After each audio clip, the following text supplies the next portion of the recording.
सनमी करम तारो लागे खनदानी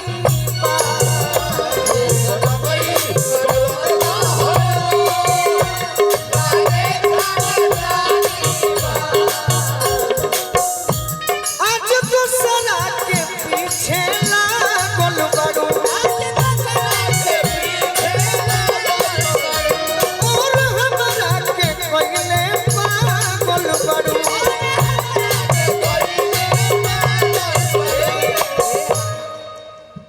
के हमरा से प्यार अब चिन्हेलू ना यार सुन लाने की सुन ला ये सोच मन में हो खतु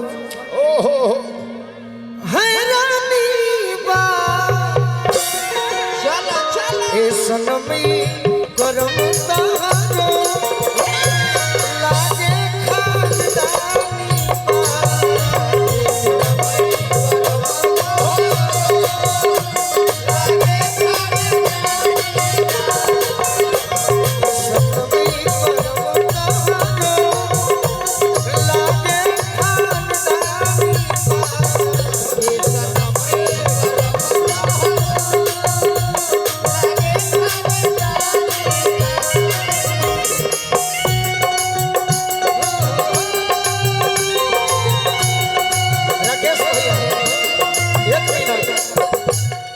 मैं बहुत बहुत स्वागत करूंगा राकेश भैया का।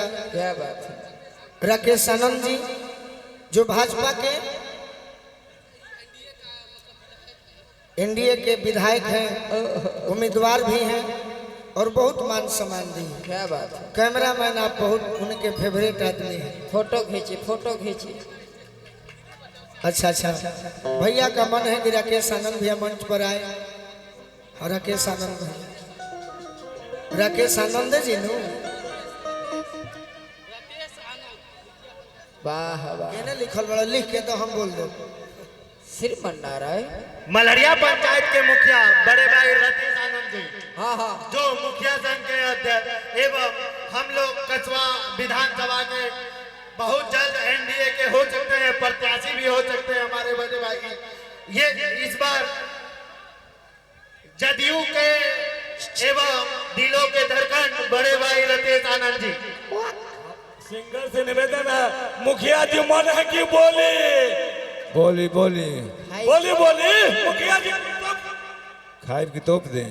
नया चाबी हमारे सब भाई इधर से आवाज आ रहा है, हमारे इधर कछवा विधानसभा के विधायक प्रत्याशी भी है आ जाइए राकेश आनंद जी।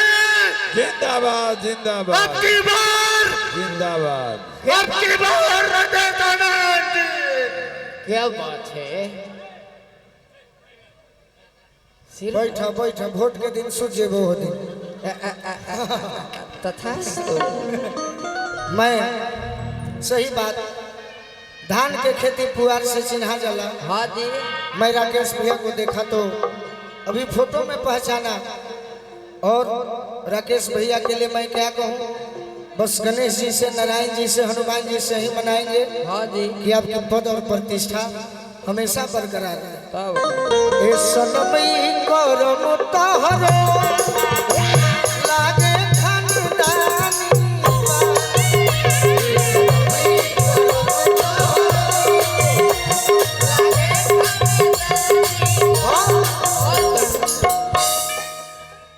कि नंद तुरल बारू जवना के खाती हो।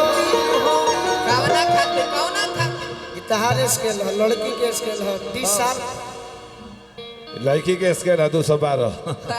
कि नत तुरल बारू जवना के खाती हो। उ मिली न तहरा गावना के राती हो।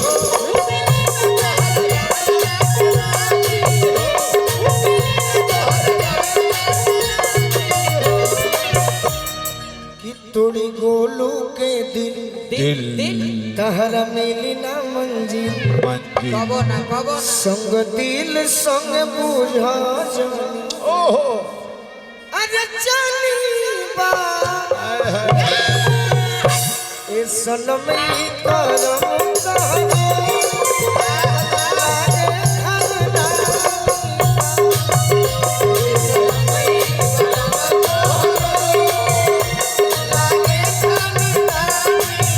ये सनमी करम तहरो लागे